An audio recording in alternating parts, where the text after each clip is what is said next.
반갑습니다. 여러분들의 계좌를 빨갛게 역전시켜드릴 전세역전입니다.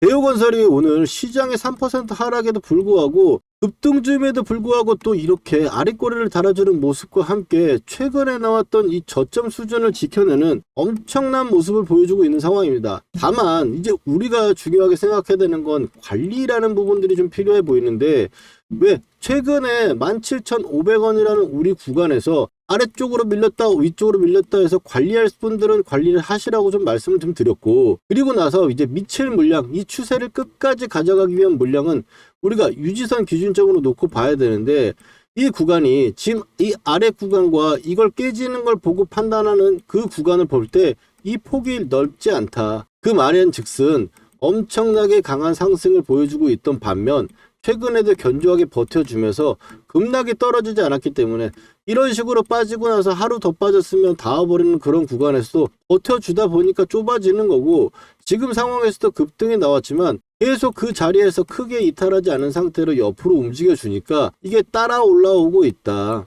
그래서 우리는 전세역전 매매 기법으로 봤을 때 이 역전 밴드가 오면 세력이 평균 매집 단가기 때문에 매수에 참여할 거고, 지금 현재 구간에서 이 구간을 이탈하게 되면 단기적으로 차익을 실현해야 되는, 매도 포지션을 취해야 되는 결정을 해야 되는데, 이 가격대가 이제 크지 않기 때문에 각자의 여러분들 개개인 사정에 의한 비중 관리가 굉장히 필요한 부분이다. 제가 여러분들한테 이 매수의 타점이라든지 매도나 관리 부분의 타점을 보내줄 수는 있지만, 좀 더 디테일하게 봤을 때 이 대우건설을 가지고 있는 우리들은 각자의 매수가도 다 다를 것이고 비중도 다 다르기 때문에 이 부분에서 오늘 핵심적으로 이야기를 좀 드려보고, 중요한 모든 기술적 분석을 더해서 가격대를 구해 놓은 다음에 가격 기준과 이평의 기준까지 합쳐가지고 어떤 식으로 우리가 앞으로 이어나갈 거고, 또 이 비중을 최대한 잃지 않는 상태에서 비중 추가라든 신규 매수도 해볼 수 있는 그런 부분까지 한번 가보도록 하겠습니다. 그리고 대우건설을 가지고 제가 유지선을 이탈할 때는 어떻게 해야 되는지에 대해서 원익홀딩스와 현대모백스에 대한 예시를 들어드렸고, 우리 기술에서도 제가 같이 들어드렸는데 대우건설은 왜 안 보여드리고 원익홀딩스랑 현대모백스만 이야기하세요 라고 하시는 분들이 계실까봐, 자, 먼저 말씀을 드리면 대우건설은 지금 기존에 있었던 건설주를 넘어서서 원전이라는 걸 등에 업고 가는 부분이고, 이 원전은 차기의 이제 대권주자처럼 에너지의 패권을 갖고 있는 가장 중요한 부분이다. 그래서 그동안 국내 건설 위기라든지 해외 투자 이런 부분들이 안 좋아지는 이 건설 경기 때문에 안 좋았던 그 시절에서 단기적으로 올라왔다 빠지고 단기적으로 올라왔다 빠지고 이런 파동으로 지금 현재 파동을 이해하면 망이기 때문에, 그래서 제가 대우건설이 아니고 현대모백스를 가지고 말씀을 드린 건데, 자, 그 부분을 다시 한번 짧게 확인해 봤을 때 원익홀딩스 같은 경우는 급하게 올라갔던 부분에서 경고가 들어가고 나서 이렇게 빠졌는데, 지금 원익홀딩스도 올라갈 때 보시면 유지선을 한 번도 안 깨고 올라가다가 경고 받고 나서 빠져버린 모습이다. 그리고 그 다음에 추가적인 상승 부분을 왔을 때도 유지선을 깨고 그 다음에 반전이 나온다 하더라도 이 깨지는 구간에서 기간 조정은 필요하더라. 그렇다면 유지선을 깬다면 하락할 수도 있고, 유지선을 깬다면 바로 올라오기보다는 옆으로 좀 기는 이 수렴의 형태도 있을 수 있겠구나, 우리가 생각을 해봐야 되겠다. 이렇게 제가 말씀을 드리는 거고, 거기서 대우건설을 말씀을 드리면 대우건설이 최근에 이렇게 급등하는 시세는 이전에 있던 시세랑 비교하면 안 된다. 그러면 2005년도에 그때 상승 파동이라면 그러면 오케이다. 이때는 2005년도에는 세상의 모든 기자재라든지 건설이 중국으로 모이는, 중국이 세계의 공장이 되면서 인프라 사업을 엄청나게 벌였기 때문에 건설주와 철강주들이 엄청나게 올라가는 그런 하이퍼 사이클이었기 때문에 그렇고, 그 동안에 움직였던 대우건설 같은 경우는 그런 모습을 보일 수가 없는 거죠. 올라갈 때 이런 탄력을 보인 적이 없다. 2020년도 코로나 이후에 시장 대세 상승이 한번 나왔을 때도 이런 식으로 움직이다가 만원대를 돌파하지 못하고 다시 밀려 내려오면서 빠진 부분인데, 그러면 좀 전에 말씀드렸던 2005년의 세계의 공장 시기에는 어땠는지 한번 우리가 확인해 보면 될 텐데, 이런 형태로 움직이는 모습이 하이퍼 사이클이다. 여기서도 역전 밴드에 오는 상승 추세가 지속될 때는 역전 밴드에서 매수를 할 수 있는 포인트가 되고, 상승 탄력이 그렇게 크지 않은 구간에서라도 유지선을 유지하는 폭에서는 유지선이 깨기 전까지 보유한다면 고수익을 계속 챙겨가면서 매수할 수 있는, 매매할 수 있는 그런 포인트가 되더라. 자, 그러면 지금 현재에 돌아와서 봤을 때 우리가 이 구간에서도 유지선을 깬다라면 어느 정도 관리를 해줘야 되는 부분인데, 지금 현재 상황에서 시간을 좀 더 들인다면 아래쪽에 이제 유지선이 눕혀지게 되고, 그러는 동안에 역전 밴드를 따라 올라기 때문에 이 폭이 생각외로 크지도 않고 작지도 않다. 그래서 제가 여러분들한테 오늘 평균 매집가와 함께 가격대를 정해본다고 말씀을 드렸고, 거기다 에너지 사이클과 슈퍼 사이클에 대해서 이야기하면서 이 전략에 대해서 다시 한번 되짚어보는 상황으로 보면 좋을 것 같습니다. 자, 이래서 각자의 우리의 비중과 가격대에 비해서 내가 비중을 어떤 식으로 관리를 할 것이냐, 타점은 제가 드리더라도 그 타점에 대해서 여러분들이 관리하는 비중의 크기는 오늘 머릿속에 좀 생각해 볼 필요가 있다. 그래서 본격적인 이야기 앞서서 여러분들 좋아요 한 번씩 좀 눌러주시고 구독해 두시면 계속 이 대우건설 이런 내용들 받아보실 수가 있겠습니다. 댓글로 대우건설 이번 구간에도 잘 넘겨가면서 상승해보자고, 상승 혹은 우리가 대응을 한번 잘해보자고 대응이라고 댓글 한번 달아주시면 되겠습니다. 우리가 오늘 이야기 잘 기억해가지고 대응하는 부분들 여러분들 빠졌다 올라가더라도 다들 수익 만끽할 수 있도록 우리가 노력해 봅시다. 먼저 최근에 나왔을 때 흐름을 보면은 가격대를 먼저 파동으로 한번 체크를 해본다면 아래쪽에서 올라오는 파동으로 볼 때 이 저점 구간에서 올라와서 고점을 만들고 그 다음에 파동을 하나 만들어냈었죠. 그래서 13,500원인데 뭐가 하나가 살짝 틀렸나 봅니다. 자, 13,500원 정도 수준이 된다면 이게 유지선이 될 거고, 그렇다면 이 구간 아래서 봤을 때는 이 구간이 역전 밴드도 맞아떨어지는 구간이다. 이거를 어떻게 보셔야 되냐면, 자, 오늘 처음 오신 분들이 있기 때문에 간단하게만 설명드릴게요. 바닥권에서 처음 올라왔을 때 이게 상승 파동이다라고 생각을 하고 역전 밴드 위로 올라왔다면 이런 식으로 제가 만든 비율에 의해서 만들었다면, 자, 이렇게 올라오죠. 그러면 첫 번째 이 폭들이 나오게 되는데 그 다음 상승이 여기까지 올라온다라는 거. 첫 번째는 이게 반등의 의미, 하락가 구간에서 반등의 의미가 반등이 나온다면 이 정도 나올 거다. 그리고 이 구간은 기준선입니다. 여기를 돌파해야 상승 파동이라고 인정이 되는 거고, 그렇게 된다면 1차 목표가가 이 구간이 되고 이 위에는 2차 목표가라고 그렇게 보시면 되겠어요. 그러면 현재 차트로 넘어와서 봤을 때 지금 현재에서 움직였던 두 번째 중간 파동을 가지고 우리가 구해 볼 건데, 이런 식으로 만들어 놓고 고가를 만들어 놓는다면 지금 좀 전에 말씀드렸던 여기까지 올라왔다 다시 밀려버린 상황이 나오면 이거는 반등 파동이지 상승 파동이 아니고 13,390원을 넘어서는 구간부터 상승 파동인데, 그래서 1차 목표가 구간이 이 구간이 잡혔고 워낙에 강한 흐름이 나타났기 때문에 후보가 오는 엄청난 상승이 나와준다면 이 구간에서 추가적인 고점인 2만원대까지 노려볼 수 있었다. 그래서 우리가 2만원대 구간에서 가장 그동안 이 역사를 살펴봤을 때 대우건설의 가장 중요한 자리가 어디냐라고 판단해 봤을 때 이 정도 가격대였기 때문에 추가 상승 시에 이 정도도 가능하다라고 제가 같이 말씀을 드린 거고, 그렇다면 지금 현재 밀리는 구간에서 가장 역사적인 구간에서 가장 중요한 부분이 어디냐 라고 한번 찾아본다면 제가 생각했을 때는 이 정도 구간이 될 거라고 생각을 하고, 이 구간은 16,000원 성저 구간은 이 상승 구간에서도 역사적인 구간에서도 지지를 받았다면서 추가적인 상승을 보였던 자리고, 하락하는 국면에서도 반등이 강하게 나와주었던 이 구간이기 때문에, 거기다가 이 구간을 깨고 나서 또 하나의 파동의 급락이 나오는 변곡 구간이다. 그래서 16,000원대 수준이 굉장히 중요하다고 보기 때문에 지금 현재 구간에서도 16,000원대 굉장히 유지를 잘 하고 있는 모습도 그런 맥락이라고 보시면 되겠습니다. 지금 선을 그어놓은 게 이거고, 지금 가격대로 봤을 때는 유지선까지는 우리가 보유하는데 전혀 문제가 없기 때문에 보유하신 분들은 보유해서 가시고, 그리고 만약 신규 타점을 보신다면 이 구간대에서 우리가 저점에서 잡아야 되는 타점을 봐야 되겠죠. 그리고 이 부분에서 이 구간에 지지가 된다면 보유자의 영역이 되겠고, 역전 밴드까지 얼마 없기 때문에 이 아래쪽에서는 분할 매수 관점으로 신규 타점을 잡아보는 구간이 될 건데, 이 폭이 너무나 짧게 이제 시간이 지나면 나올수록 되기 때문에 오늘 제가 말씀드릴 내용은 13,500원과 이제 16,000원 선의 유지선을 기준으로 봤을 때 현재 구간에서 유지선을 깨진다면 우리가 생각해야 될 건 여러분들이 아래쪽에 빠졌을 때 여기서는 제가 또 타점을 드릴 거다. 그리고 단기적인 하락 부분이 나왔을 때 단기 저점이라고 생각되는 것도 타점을 드릴 건데,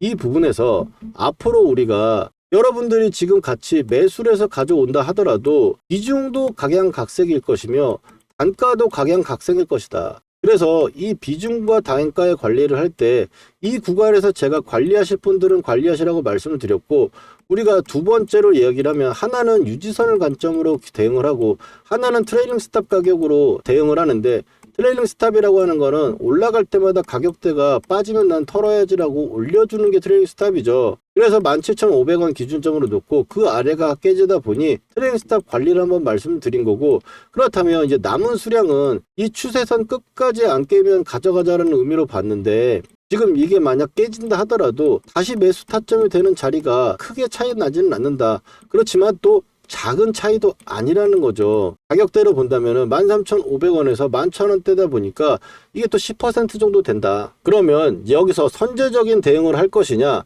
아니면 아래쪽에서 더 살 것이냐, 신규 매수를 어디서 들어갈 것이냐, 이거는 각자의 상황에 따라 많이 다르기 때문에 제가 이 부분과 이 부분에서 혹은 반등 타점에서 타점을 드리겠지만 대응은 좀 생각을 해보자라는 말씀을 드립니다. 일단 1차적으로 관리를 안 하셔가지고 비중이 많으신 분도 계실 거고, 욕심에 관리도 안 하고 계속 보유하고 계신 분도 계실 거고, 그리고 또 두 번째로 여기서 많이 팔아버려가지고 난 단기 만족해라고 해서 팔아버리시고 아래쪽 추매 타임이나 신규 타임을 보시는 분도 계시겠죠. 그런 부분을 생각해 봤을 때 내가 지금 유지선을 깬다면 어느 정도는 내가 팔고 어느 정도는 가져가면서 혹시나 밀린다면 난 여기서 얼마 정도를 더 사야지, 이거는 머릿속에 좀 담아 두시고 제 타점을 받아보시면 훨씬 더 이 대우건설이 아무리 어떻게 흔들더라도 대응 부분이 완벽하게 우리가 전략대로 갈 수 있다라는 건 어떤 방향성이 나오더라도 우리가 수익으로 마감할 수 있고 다음번에 타점에서 잘 잡는다면 수익을 또 극대화시킬 수 있는 방법이기 때문에 이 부분들이 오늘 제가 말씀드리고 싶은 집중적인 관리 부분이다. 이렇게 봐주시면 되겠고, 기준점의 가격은 지금 11,000원대 가격과 13,500원대 가격대인데, 가격대로 아까 16,000원대 흔들기로 나온다라면 16,000원대를 그었을 때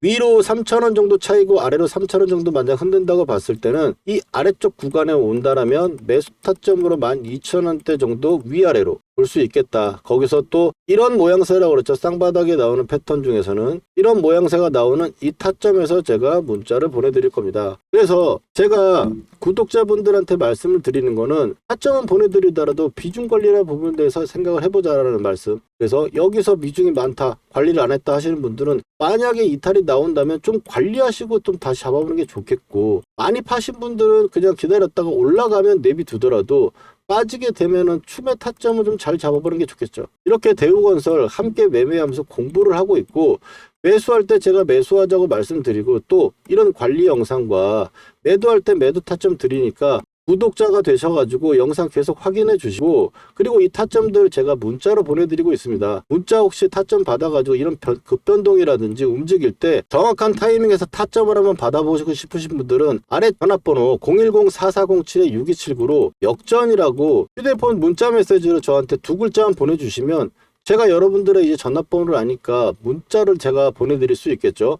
그렇게 무료로 신청하시면 되고, 거기다가 최근에 이 올라왔던 타점 구간에서 봤을 때 이 10,000원대 이상의 단가를 가지신 분들은 이 구간의 관리 타점이 굉장히 중요하기 때문에 타점 신청 꼭 한번 해보시기 바랍니다. 자, 여기서 대우건설을 이 유지선과 아래쪽의 역전 밴드가 무엇이고 유지선이 무엇인지 이 설명과 매매 기법, 사람이 이제 매매를 하는 데 있어가지고 투자를 하는 데 있어서 기법을 가지고 기법을 완성시켜서 그거를 원칙이라는 걸 만들어 가지고 해야 동일한 결과값과 항상 일정한 대응을 할 수 있는데, 이 원칙이라는 게 없으면은 그때 내 상황에 따라서 자꾸 변할 수밖에 없는 거죠. 내가 많이 빠졌으니까 못 팔아, 아 이게 올라왔으니까 대강 팔아야지, 이런 식으로 대응하는 게 아니고 이 기법을 배워야 되기 때문에 오늘 영상 처음 보시는 분들은 지금 제가 역전 밴드 매매 기법, 종목을 어떻게 선정을 하고 예시와 확인 그리고 공부까지 같이 해가지고 시켜드릴 테니까 끝까지 지치지 마시고 한번 시작해 보도록 하겠습니다. 실전에서 제대로 돈 복사를 하기 위해서 매매 기법 한번 배워볼 건데 집중해서 따라와 주시기 바랍니다. 먼저 삼성전자 올해 대표적으로 매매했던 종목이죠. 이 녹색 선에 사가지고 세력이 이탈할 때까지 보유하다가 매도를 하고, 녹색 밴드에 사가지고 세력이 이탈할 때 아직 이탈하지 않아서 보유를 하고 있는 부분입니다. 이걸 어떻게 매매할 수 있느냐, 녹색 밴드에서 우리는 잘 가던 종목이 밀렸을 때 매수를 해가지고 빨간 선이 보이시죠? 이 빨간 선이 유지선입니다. 이 유지선을 유지가 되면 세력이 지켜준다는 거예요. 그래서 이탈할 때 매도를 하는, 아직 이탈이 안 나왔기 때문에 이 구간의 매수는 홀딩을 하고 있는 거겠죠. 자, 실전적으로 봤을 때 하나만 더 보도록 하겠습니다. 자, 원익홀딩스입니다. 로봇주 엄청나게 세가지고 굉장히 강한 상승을 만들어냈고요. 급하게 또 밀어 내려왔죠. 그러면 좀 전에 말씀드렸던 우리 녹색 밴드 구간에서 쌍바닥이 나오고 자리를 잡아주는 구간, 거기서 매수를 해가지고 고점 매도, 이 구간의 매도, 목표가 구간이 왔기 때문에 매도하는 부분인데, 자, 목표가 부분은 제가 산출을 하거나 혹은 고점에서 이탈하는 세력이 이탈 신호가 나오면 매도를 합니다. 여기서 종목의 선정이 중요할 건데, 이 종목의 선정에서는 제가 박씨처럼 물어다 드릴 겁니다. 물론 기본적으로 봤을 때는 재료가 좋고 돈이 들어온 종목들, 여기서 끼가 있는 대장주를 선정을 해가지고 녹색 밴드에 왔을 때 우리가 매수를 하는 거예요. 여러분들 여기까지 이해가 잘 되셨는지 한번 테스트 한번 해보도록 할게요. 자, 보시면 현대차 어디서 이제 사가지고 팔아야 될지 보이시나요?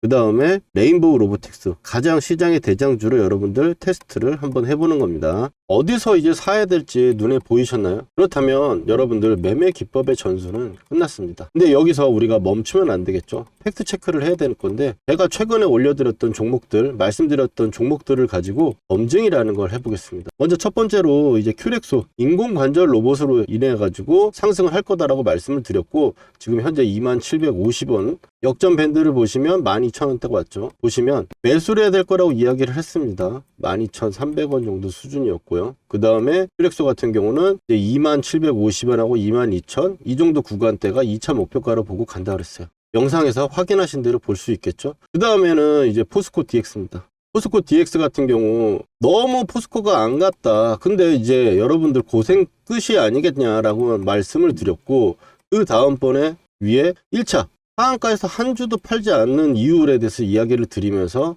2차에 대해서는 이야기를 했죠. 43,000원대부터 48,000원대까지 나와 있는 부분, 자, 단기적으로 쉬는 부분도 체크 드렸고, 이제 고생 끝이라고 하자마자 고생은 진짜 끝났죠. 물리신 분들도 추가를 해가지고 제가 나오라고 말씀드렸던 부분들이고, 그 다음에는 이제 카카오페이입니다. 카카오페이도 지금 보시는 분들은 말할 거 없죠. 49,000원대까지 현재 가격대 이하로 매수다. 59,000원대 첫 번째로 말씀드렸고, 그 다음번에 제가 이틀 후에 확신이 생겼어요. 이제 물려있는 분들도 추가 한번 해볼 만한 자리고 매수를 이야기를 한 거죠. 그리고 카카오페이 어떻습니까? 8만원으로 고점을 찍고 바닥권에서 제가 말씀드렸던 부분부터 얼마나 걸렸어요? 며칠밖에 안 걸렸죠. 근데 60%예요.